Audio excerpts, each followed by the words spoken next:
بسم اللہ الرحمن الرحیم۔ نگاہ بلند سخن دل نواز جاں پر سوز، یہی ہے رخت سفر میر کارواں کے لیے۔ معزز سامعین و ناظرین، آج کی اس گفتگو میں بابا قوم، محسن پاکستان، بانی پاکستان، قائد اعظم محمد علی جناح رحمۃ اللہ علیہ کی حیات کے ایک عظیم گوشے پر بات کریں گے۔ آپ کی زندگی ہمہ جہاد ہے، تمام جہاد سے دیکھا جائے تو عظیم نظر آتی ہے، اور آج ہم اس عظیم زندگی کے جس گوشے کو اپنی گفتگو کا موضوع بنانے لگے ہیں وہ ہے قائد کی زندگی کا روحانی گوشہ۔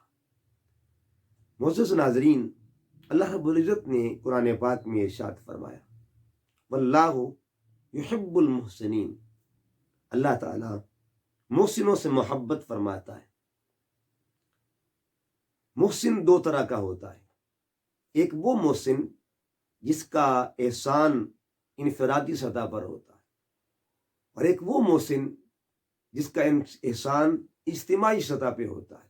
مثلا کوئی شخص ایک فرد پر احسان کرتا ہے تو ایک فرد کا محسن بن جاتا ہے، کوئی شخص خاندان کا پر احسان کرتا ہے تو خاندان کا محسن بن جاتا ہے۔ کچھ لوگ ایسے بھی ہوتے ہیں جن کو اللہ پاک نے اجتماعی سطح پر احسان کرنے والا بنایا ہوتا ہے، اور قائد اعظم رحمۃ اللہ علیہ کا احسان بھی اجتماعی احسان ہے۔ وہ احسان کیا ہے؟ اس کے پیچھے اللہ کا فضل شامل تھا، آقا دو جہاں صلی اللہ علیہ وآلہ وسلم کا فیضان شامل تھا کہ قائد اعظم رحمۃ اللہ علیہ پاکستانی قوم کے محسن ہیں اور محسن رہیں گے۔ میں آپ کے سامنے بخاری شریف کی ایک حدیث پاک پیش کرنا چاہتا ہوں، اور اس کا نمبر ہے 1720، کتاب العتق۔ اس حدیث کے راوی حضرت ابو ہریرہ رضی اللہ تعالی عنہ ہے۔ نبی کریم صلی اللہ علیہ وآلہ وسلم کا ارشاد ہے، آقا علیہ السلام نے فرمایا، جب کوئی شخص کسی مسلمان غلام کو آزاد کرتا ہے، کسی مسلم غلام کو آزاد کرتا ہے، استنقذ اللہ بکل عضو منہ عضوا من النار، تو اللہ تعالی اس غلام کے ہر عضو کے بدلے، اس غلام کے ہر عضو کے بدلے آزاد کرنے والے کو جہنم میں سے بچا لیتا ہے۔ ہر عضو کا بدلہ اللہ تعالیٰ فرماتا ہے، اور آزاد کرنے والے کو دوزخ سے بھی آزادی دے دیتا ہے۔ یہ ایک فرد پر احسان ہوتا ہے، ایک کو غلامی سے آزاد کرنا۔ اور قائد اعظم رحمۃ اللہ علیہ کی شخصیت کو اگر دیکھا جائے، آپ کا احسان ایک فرد پر نہیں، پوری قوم پہ ہے۔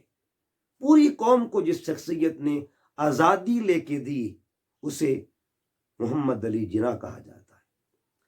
قائد اعظم رحمۃ اللہ علیہ کی حیات کو دیکھا جائے تو بے شمار گوشے ہیں، مختلف گوشے ہیں، اور ہر گوشہ عظیم گوشہ نظر آتا ہے۔ آج ہم آپ کی حیات کے جس گوشے پر بات کریں گے وہ ہے قائد کا روحانی گوشہ۔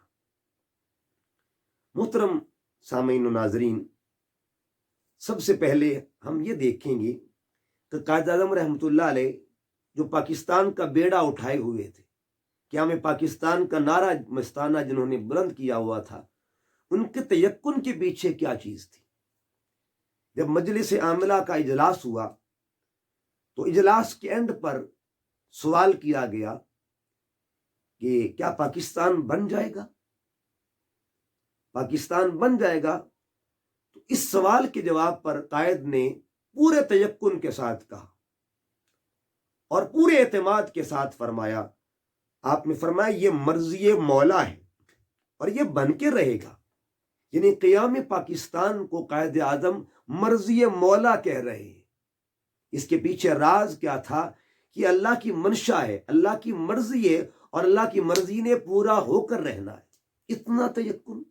علامہ اقبال رحمۃ اللہ علیہ فرماتے ہیں، یقین محکم عمل پہ ہم، محبت فاتح عالم، جہاد زندگانی میں یہی مردوں کی شمشیریں۔ قائد کی شمشیر کیا تھی؟ یقین محکم تھا، عمل پہ ہم تھا، اور یقین محکم تھا کہ پاکستان نے بن کے رہنا ہے۔ کیوں؟ راز کیا تھا؟ یہ مرضی مولا ہے۔ تو قائد اعظم نے پاکستان کو مرضی مولا کا ٹائٹل دیا ہوا۔ دوسری چیز دیکھیں، مرضی مولا کے ساتھ ساتھ دوسرا راز کیا تھا؟ روحانی راز قیام پاکستان کے پیچھے، جس کا اظہار قائد خود فرماتے ہیں۔ جب ستمبر کی آخری ایام میں آپ زیارت ریزیڈنسی میں تھے اور آپ علیل تھے، تو آپ کے معالج جن کا نام پروفیسر ریاض احمد شاہ صاحب، وہ جب آپ کے پاس آئے، کہتے قائد اعظم رحمۃ اللہ تعالی علیہ نے مجھے یہ بات فرمائی، اور میں اس وقت موجود تھا۔ پروفیسر ریاض احمد شاہ صاحب فرماتے ہیں کہ قائد اعظم رحمۃ اللہ علیہ نے فرمایا کہ اگر نبی کریم صلی اللہ علیہ وسلم کا فیضان شامل نہ ہوتا تو پاکستان کبھی وجود میں نہ آتا۔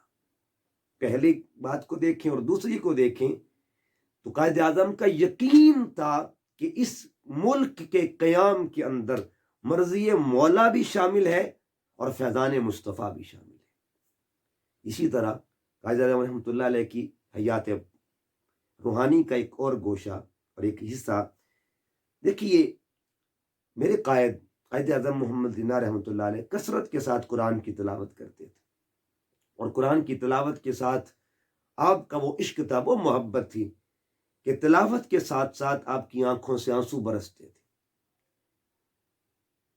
آپ پورے قرآن پاک کو پڑھتے تھے، ترجمہ کے ساتھ پڑھتے تھے، ٹرانسلیشن کے ساتھ پڑھتے تھے، اور جب قرآن پاک کی بات کرتے تو آپ ایک سورہ مبارکہ ایسی تھی جس کی آپ اکثر تلاوت کرتے، اور وہ سورہ مبارکہ تھی سورۃ الفیل۔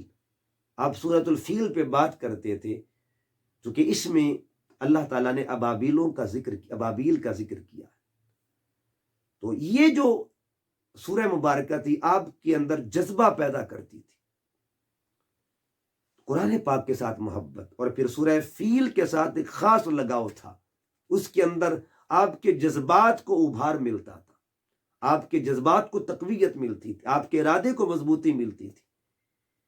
اسی طرح 1946 میں جب برطانوی پارلیمان کے جو 10 رکنی ٹیم ہندوستان کے وزٹ پہ آئے، تو اس ٹیم نے جب واپسی پہ وہ گئے، لوگ 10 رکنی ٹیم جب واپس گئی تو ان کا ایک رکن تھا، اس نے تاریخی کلمات ادا کیے۔ اس نے کیا کہا کہ ہندوستان میں جناح اسلام کی تلوار ہے، یعنی قائد اعظم رحمۃ اللہ علیہ کو اسلام کی تلوار کہا، اور کون غیر بندہ اعتراف کر رہا ہے کہ قائد اعظم رحمۃ اللہ علیہ کے بارے میں کہ وہ اسلام کی تلوار ہے۔ کہ اس کے بعد ایک اور آپ کی اسی حیات روحانی کا ایک حصہ، جب آپ لنکن ان میں داخلہ کے لیے جاتے ہیں قانون کی تعلیم حاصل کرنے کے لیے، تو آپ نے اس کے جو مین گیٹ تھا اس پر دنیا کے عظیم قانون دانوں کے نام پڑھے۔ تو جس چیز نے آپ کو مجبور کیا اور جس چیز نے آپ کو تقویت دی، جس چیز نے آپ کو جوش اور جذبہ دیا اس بات کا کہ یہیں پڑھنا ہے، یہیں علم حاصل کرنا ہے، یہیں سے قانون کی ڈگری حاصل کرنی ہے، وہ کیا چیز تھی؟ فرماتے ہیں کہ میں نے جب مین گیٹ کو دیکھا، سب سے اوپر دنیا کے عظیم قانون دانوں میں جس قانون دان کا نام لکھا تھا وہ ہستی کریم آقا صلی اللہ علیہ وسلم کی تھی۔ حضور صلی اللہ علیہ وسلم کا نام مین گیٹ پہ سب سے اوپر لکھا ہوا تھا کہ سب سے بہترین قانون دان اگر کائنات میں کوئی ہے وہ حضرت محمد مصطفیٰ صلی اللہ علیہ وآلہ وسلم کی ذات طیبہ ہے۔ اسی طرح 1948 میں کراچی بار ایسوسی ایشن کے تحت ان کے زیر انتظام ایک محفل میلاد کا انعقاد ہوا، اور اس محفل میلاد میں قائد اعظم رحمۃ اللہ علیہ نے خصوصی خطاب فرمایا۔ آپ کی سپیچ تھی، اور اس خطاب کے الفاظ ہیں، اس خطاب کا ایک اقتباس میں آپ کے سامنے رکھنا چاہتا ہوں۔ آپ نے اس میلاد پاک کی محفل میں شمولیت بھی ایک روحانیت کا حصہ تھا آپ کی، اور اس شمولیت کر کے اس میں خطاب فرمایا، اور خطاب میں پھر آپ نے کیا فرمایا؟ پاکستان کا آئین اسلامی شریعت پر مبنی ہوگا. آئین پاکستان کا آپ نے تعارف کروایا کہ پاکستان کا آئین اسلامی شریعت پر مبنی ہوگا. یعنی ہر گفتگو کی ہر اینگل کو دیکھیں تو آپ کو اسلام ملے گا، محبت مصطفیٰ ملے گی، آپ کو اللہ رب العزت کی ذات کی مرضی ملے گی. یعنی جہاں بھی قائد بات کرتے ہیں اللہ رسول کا ذکر اور اسلام کا ذکر، قرآن کا ذکر ساتھ شامل کرتے ہیں. زندگی کی آپ کی گفتار ہو، کردار ہو، ہر طرف سے دیکھیں آپ کو اسلام کا رنگ نظر آئے گا. اسی طرح قائد اعظم رحمۃ اللہ علیہ نے 1946 میں قیام پاکستان سے ایک سال قبل آپ نے ایک پلان کیا. اور پلان کیا کیا؟ آپ نے ڈائریکٹ ایکشن ڈے کا اعلان کیا. Direct action day. آپ نے ہندوستان کے تمام تر مسلمانوں کو کال دی کہ ہم خاموش احتجاج کریں گے. اور وہ تاریخ کون سی تھی؟ 16 اگست 1948. دوسری طرف دیکھا جائے تو 17 رمضان المبارک بنتی. 17 رمضان المبارک کو، یعنی یہ جو ڈائریکٹ ایکشن ڈے جس کا نام آپ نے رکھا، اس دن کا ڈائریکٹ ایکشن ڈے، آپ نے پورے ہندوستان کے مسلمانوں کو اکٹھا کیا تاکہ خاموش احتجاج کیا جائے. اور یہی وجہ تھی احتجاج کی کہ مجبوراً یہ اعلان کرنا پڑا پاکستان کے قیام کا انگریز کو. پھر کیا ہوا؟ جب آپ نے پلان کیا تو آپ نے ایک طرف ڈیٹ رکھی 16 اگست، اور 16 اگست کے ساتھ مطابقت رکھ رہی تھی 17 رمضان المبارک کی تاریخ. جب پوچھا گیا کہ 17 رمضان المبارک کا دن آپ نے کیوں رکھا، تو قائد اعظم رحمۃ اللہ علیہ نے جواب دیا کہ یہ وہ دن ہے جس کو یوم بدر کہا جاتا ہے. مسلمانوں کو اللہ نے ایک عظیم فتح عطا فرمائی تھی. یعنی آپ جب کسی دن کا تعین کرتے، کسی ڈیٹ کو رکھتے، اس کے پیچھے بھی اگر کوئی پس منظر ہوتا نا، اس کا تعلق نسبت مصطفیٰ سے ہوتا، سیرت مصطفیٰ سے ہوتا. تو اس کا تعلق سیرت مصطفیٰ صلی اللہ علیہ وآلہ وسلم کے ساتھ تھا کہ یہ وہ دن تھا جب بدر کے دن میرے کریم آقا صلی اللہ علیہ وسلم آپ میدان بدر میں آئے اور اللہ پاک نے اسلام کو فتح عطا فرمائی.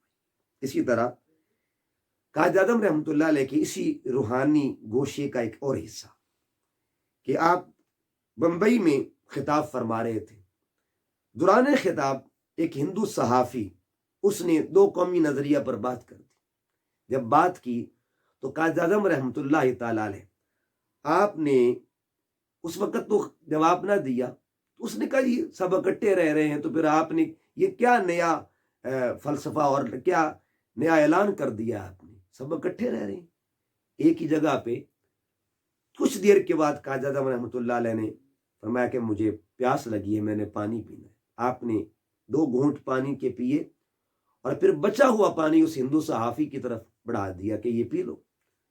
اب اس نے کہا کہ میں مسلح کا بچا ہوا پانی کیوں پیوں؟ تو پھر کیا ہوا؟ قائد اعظم رحمۃ اللہ علیہ نے دیکھا کہ اسی مجلس میں انہی لوگوں میں ایک شخص بیٹھا ہوا ہے جو ترکی النسل تھا. آپ نے اس کو وہ گلاس دیا تو اس نے بغیر توقف کے، بغیر تذبذب کے فوراً پانی لیا اور پی لیا. قائد اعظم رحمۃ اللہ علیہ نے اسی وقت، یعنی دیکھیے نا، نقد و نقدی سودا جس کو کہتے ہیں، ایک بندے کے ذہن میں فوراً بات ڈال دینا. آپ نے فرمایا دیکھ کہ یہ میں نے تمہیں پانی دیا، تم نے نہیں پیا، اور اس کو دیا، اس نے پانی پی لیا. اس کا میرے ساتھ تعلق کیا، رشتہ کیا ہے؟ تم تو ہمارا بچا ہوا پانی نہیں پیتے اور ساتھ رہنے کی بات کرتے ہو.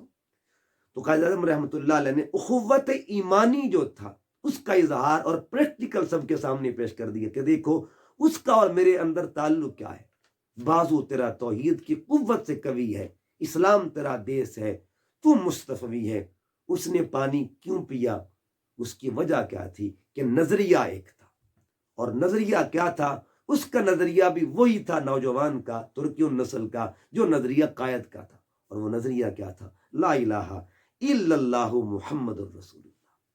تو آپ کی حیات کو دیکھیں تو ایک اور پہلو پھر دیکھیں کہ بہت بڑی ہستی تاریخ پاکستان میں جن کا ایک نام ہے، جن کے روحانی فیوزات ہیں، اور جنہوں نے اپنی پوری جماعت کو، اپنے مریدین کو حکم کیا ہوا تھا کہ اگر کوئی میرا مرید رہنا چاہتا ہے تو وہ قائد اعظم کا ساتھ دے۔ اس ہستی کا نام تھا پیر جماعت علی شاہ صاحب رحمۃ اللہ تعالی علیہ، تو امیر ملت جن کو ٹائٹل دیا گیا تھا۔ تو آپ کا ایک مرید جو تھا اس نے سوال کیا کہ حضور آپ جناح صاحب کے ساتھ آپ ہمیشہ ان کی حمایت کی بات کرتے ہیں، وہ ظاہری طور پر اگر ان کا حلیہ دیکھیں تو کیا عجیب سا لگتا ہے۔ تو پیر جماعت علی شاہ صاحب نے کیا فرمایا؟ آپ نے فرمایا کہ تمہیں پتہ ہے محمد علی جناح اللہ اور اس کے رسول کا کام کر رہا ہے، اور محمد علی جناح اللہ کا ولی ہے۔ ایک دفعہ ایسا ہوا کہ پیر جماعت علی شاہ صاحب رحمۃ اللہ علیہ نے قائد اعظم رحمۃ اللہ علیہ کو تحائف بھیجے، اور تحائف میں 3 چیزیں شامل تھیں، ایک قرآن پاک تھا، ایک جائے نماز، اور تیسرا تسبیح۔ جب وہ شخص لے کے آیا اور اس نے پیر جماعت علی شاہ صاحب کے وہ تحائف قائد اعظم کو پیش کیے، تو قائد اعظم رحمۃ اللہ علیہ نے شکریہ کے طور پر ایک خط لکھا پیر جماعت علی شاہ صاحب رحمۃ اللہ علیہ کے نام۔ اس خط میں کیا لکھا؟ آپ نے لکھا کہ حضور آپ نے جو مجھے تحفے بھیجے ہیں میں ان کا راز جان گیا ہوں کہ ان تحفوں کی حکمت کیا ہے، ان تحائف کی حکمت کیا ہے۔ مجھے آپ نے قرآن بھیجا، اور قرآن اس لیے بھیجا کہ جب میں قرآن پاک پڑھوں گا تو مجھے دینی احکامات کا پتہ چلے گا، میں ان احکامات کو نافذ کروں گا۔ یعنی میں پڑھوں گا پہلے، پھر اس کو نافذ کروں گا، پہلے تھیوری ہوگی پھر اس کا پریکٹیکل ہوگا۔ یعنی قرآن پاک کا تحفہ جب آیا تو آپ نے اس کا راز بتا دیا کہ آپ نے مجھے اس لیے بھیجا، اور دوسری وجہ کہ آپ نے مجھے جائے نماز اس لیے تحفہ دیا ہے کہ جو بندہ اللہ کی اطاعت نہیں کرتا تو وہ قوم کا امیر بننے کے لائق بھی نہیں ہے، قوم کا لیڈر بننے کے لائق بھی نہیں۔ قوم اس کی اطاعت کیسے کرے گی؟ تو میں اللہ کی اطاعت کروں گا تو لوگ میرے پیچھے آئیں گے، میں اللہ کا ہو کے رہوں گا، لوگ میرے ہوں گے۔ اس کے بعد تیسری چیز، آپ نے مجھے تسبیح بھیجی ہے تاکہ میں حضور نبی کریم صلی اللہ علیہ وآلہ وسلم کی ذات طیبہ پہ درود و سلام پڑھوں۔ جس کے دل میں حضور کی محبت نہیں وہ تو انسان کامل ہو سکتا ہی نہیں۔ جب یہ بات خط واپس پہنچا شکریہ کا پیر جماعت علی شاہ صاحب، آپ نے خط پڑھا اور یہ راز جو تھے جب پڑھے نا تو آپ نے کہا اللہ کی قسم قائد اعظم اللہ کا ولی ہے، قائد اعظم رحمۃ اللہ علیہ اللہ کا ولی ہے۔ دوستان محترم، یہ وہ محسن ہے جو آج بھی ہمارے دلوں میں جن کا نام زندہ ہے، یہ وہ محسن ہے جن کو انشاءاللہ قیامت تک دنیا سلام پیش کرتی رہے گی۔ یہ وہ حضور کا غلام ہے، یہ وہ میرے آقا صلی اللہ علیہ وسلم کی بارگاہ کا فیض یافتہ ہے، اور یہ وہ حضور کا منظور نظر شخص ہے کہ جس کو نبی کریم صلی اللہ علیہ وسلم نے اپنی بارگاہ میں قبول کیا ہوا ہے۔ اللہ رب العزت ان کے مزار پر کروڑوں رحمت نازل فرمائے۔ میں آخر پر ایک بات آپ سب کو میسج دینا چاہتا ہوں کہ کوشش کیا کریں قائد اعظم کی شخصیت ہو، علامہ اقبال کی شخصیت ہو، ان کو کبھی نہ بھولیں۔ یہ محسن ہیں ہمارے۔ آج ہم آزادی کی فضاؤں میں سانسیں لے رہے ہیں تو سلام کریں اس قبر کو جس قبر میں قائد اعظم لیٹے ہوئے، دعائیں کریں اس قبر کی منور ہونے کی جس میں علامہ اقبال لیٹے ہوئے۔ اللہ رب العزت ان کے مزارات کو اپنے نور کا مرکز بنا دے، اور ایسا نور کا مرکز بنائے کہ قیامت تک کے لیے ان کو ان کے اس عظیم خدمت کا صلہ ملتا رہے۔ اللہ رب العزت کی حضور دعا کرتا ہوں اللہ پاک قائد اعظم رحمۃ اللہ علیہ کے مزار پر انوار پر کروڑوں رحمت نازل فرمائے۔ ملت کا پاسباں ہیں محمد علی جناح، ملت کا پاسباں ہے محمد علی جناح، ملت ہے جسم جاں ہے محمد علی جناح۔ وآخر دعوانا الحمدللہ۔